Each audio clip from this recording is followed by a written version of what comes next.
Magandang araw mga boss. Bago ko simulan yung trabaho, check upin ko muna itong sasakyan ni customer. Kita nyo naman yung makina, oh, tagas-tagas ng langis. Tapos dito sa ibabaw, sa may valve cover niya, may tubig pa. Nakalubog itong injector niya sa tubig. Ano ba yan? Alam niyo mga boss, para sa akin, napakadelikado niyan. Unang-una, pwedeng magkaroon ito ng loose connection. Tapos yung mga injector niya, pwedeng kalawangin or kahit ano pa mang pwedeng mabasa dyan. Siyempre naman, number one dyan, pwedeng magkaroon ito ng ground.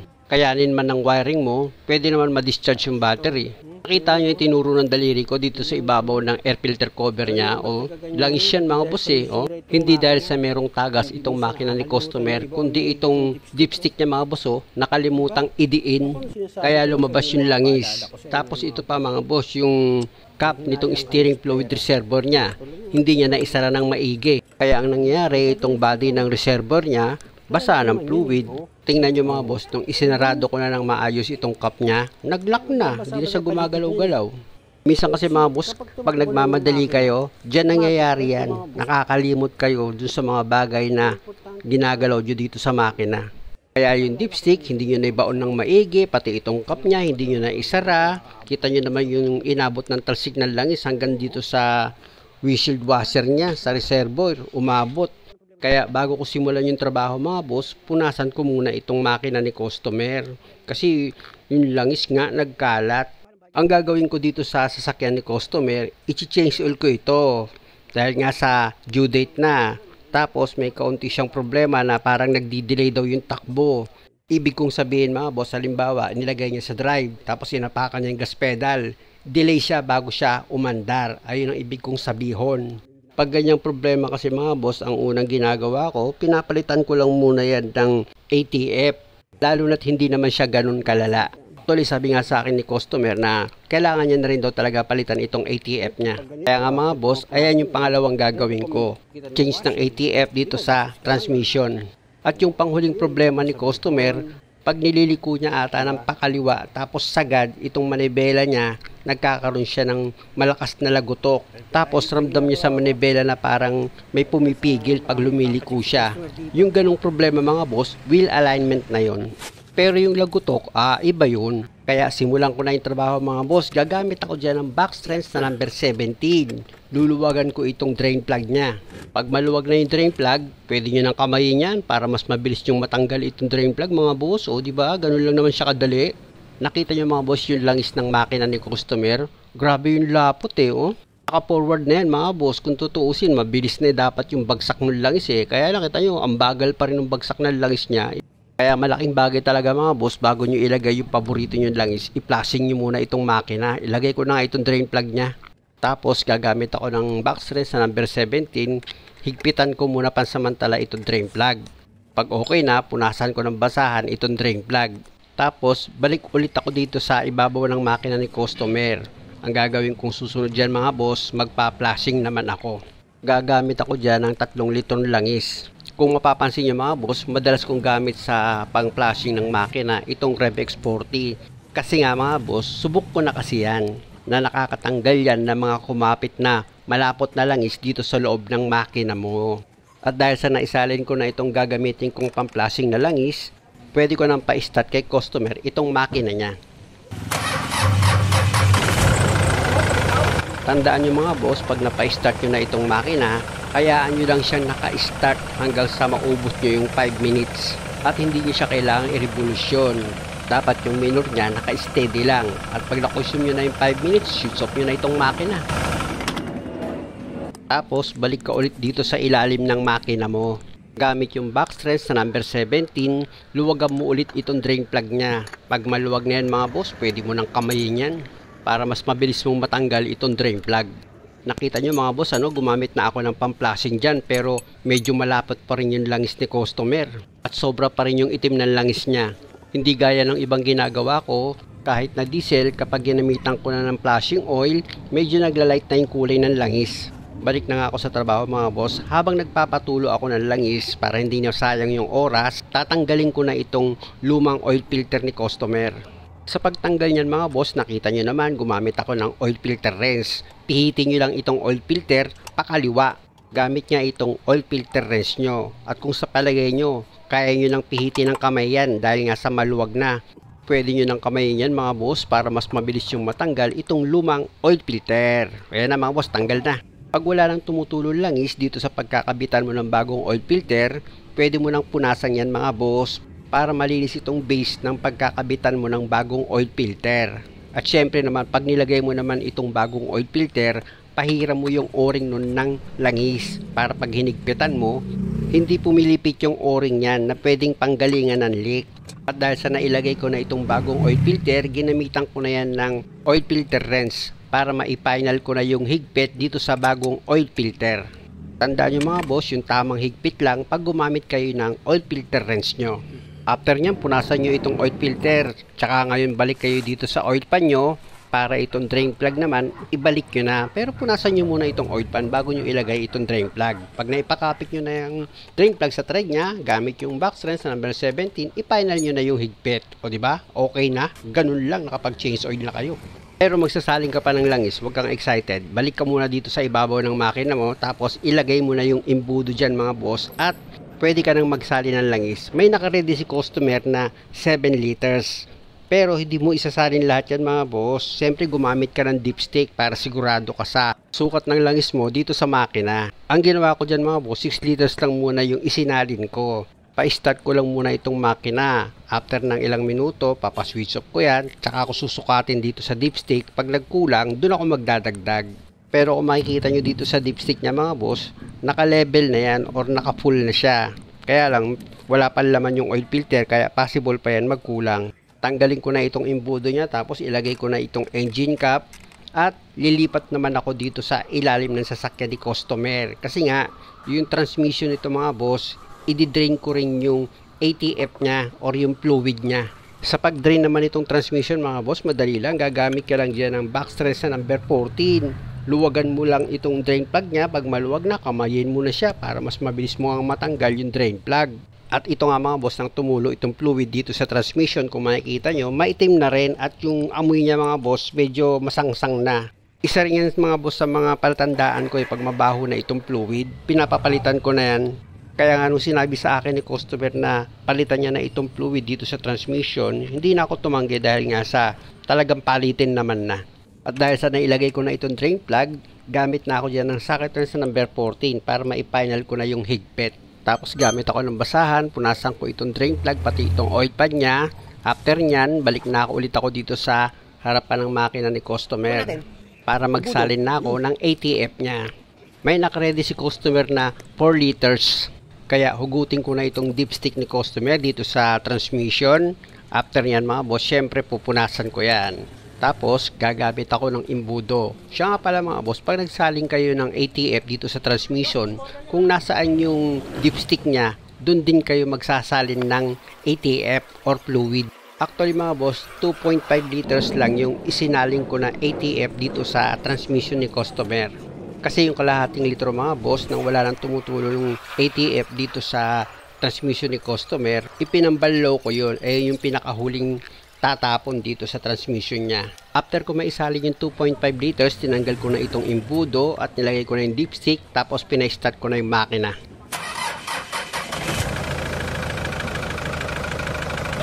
Lagay mo sa drive.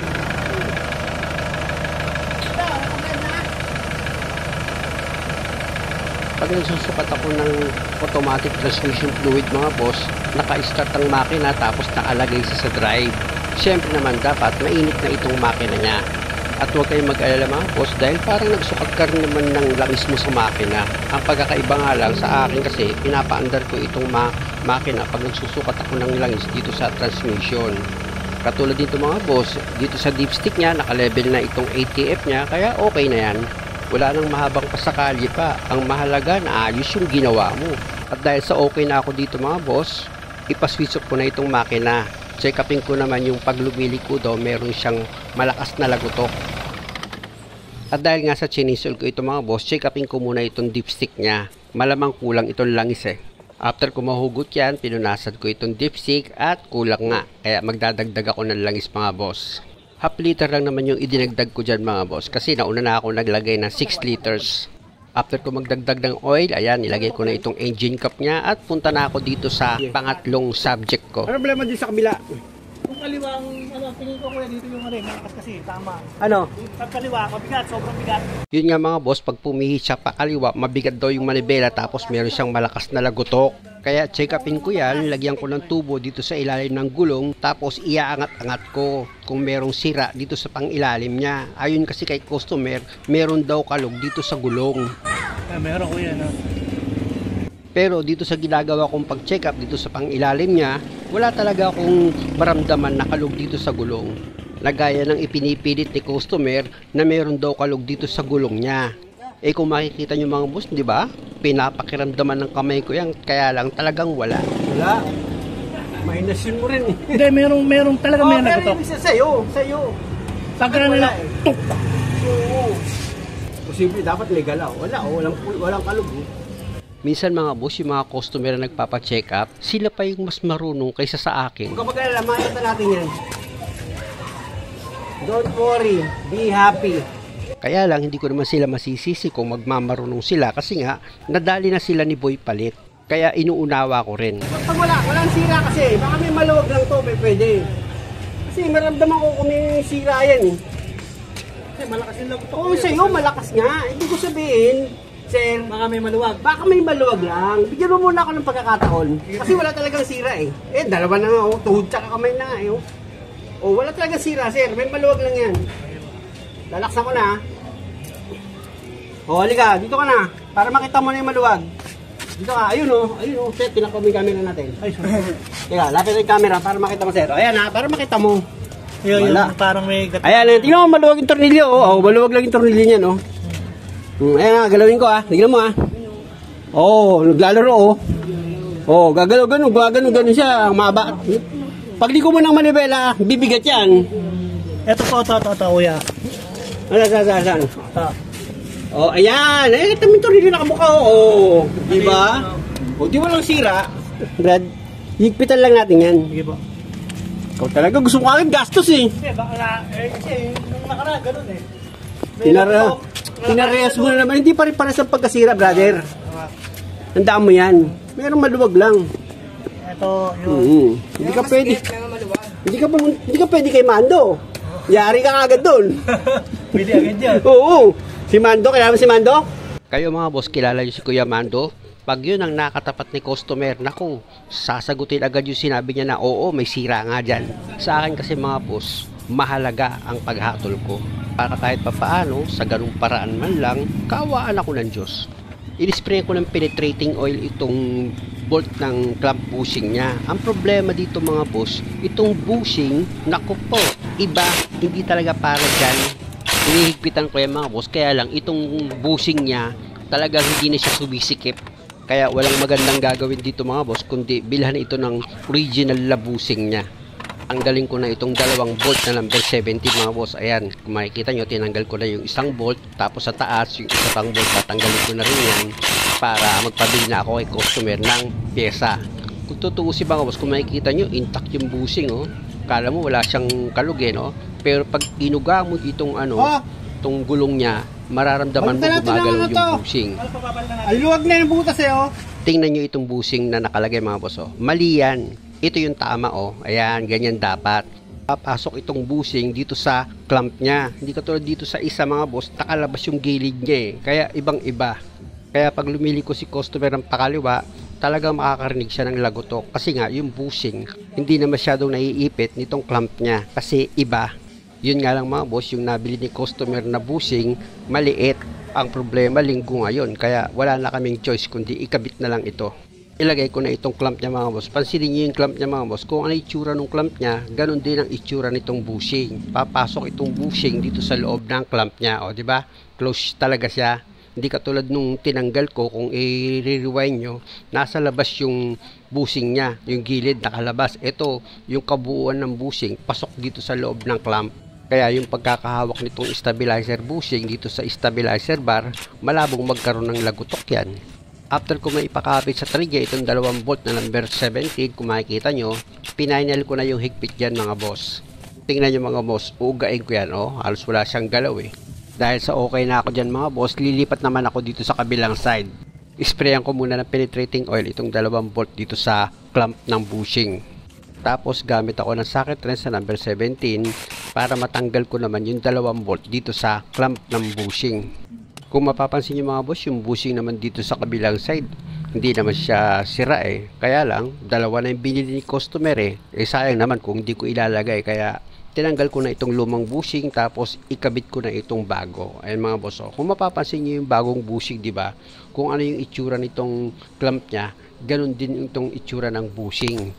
Hindi katulad yung bushing dito sa driver side na kung makikita nyo, nakalabas yung 2 gilid niya.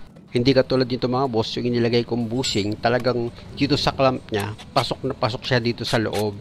Kaya maganda yung kapit ng bushing dito sa bar. Kaya na mga boss, kung makikita nyo, pinanal ko na yung higpit sa 2 bolt na number 17. At dahil sa okay na ito mga boss, ilagay ko na itong stabilizer link dito sa bar niya. Kailangan kasi i-disconnect itong stabilizer link dito sa bar para hindi mahirap ilagay yung 2 bagong stabilizer bar bushing niya. Number 17 lang naman yung nut na tinanggal ko dyan mga boss. Ayan o, kung makikita nyo, hinihigpitan ko na nga eh. Tapos gamit itong box wrench sa number 17, i-check ko pa yung higpit niyan. At pag okay na, patesting ko na kay customer. Muli, maraming salamat sa panonood. Sana nakakuha kayo ng idea. At kung maaari, huwag nyo naman sanang kalimutang mag-subscribe sa channel ko. Maraming salamat. Pa-start ko na itong makina. O sige, bante mo. O isagat mo sa pagliko.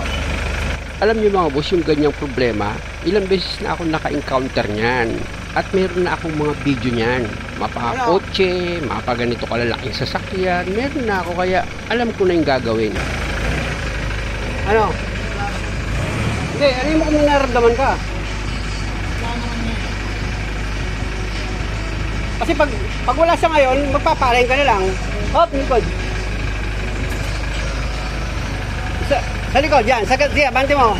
Doon mo nararamdaman eh. Oo. Sige, pit manibela, pit. Sige, pit manibela. Paano? Wala, hindi mo nagalaw eh.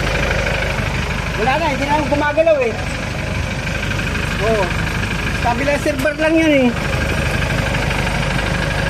O sige, pit mo ulit. Balik mo gulong. O, galaw ulit. Pit. Oh, wala sir, steady na, hindi na maaaring, steady, pushing, wala na. Yun lang yun.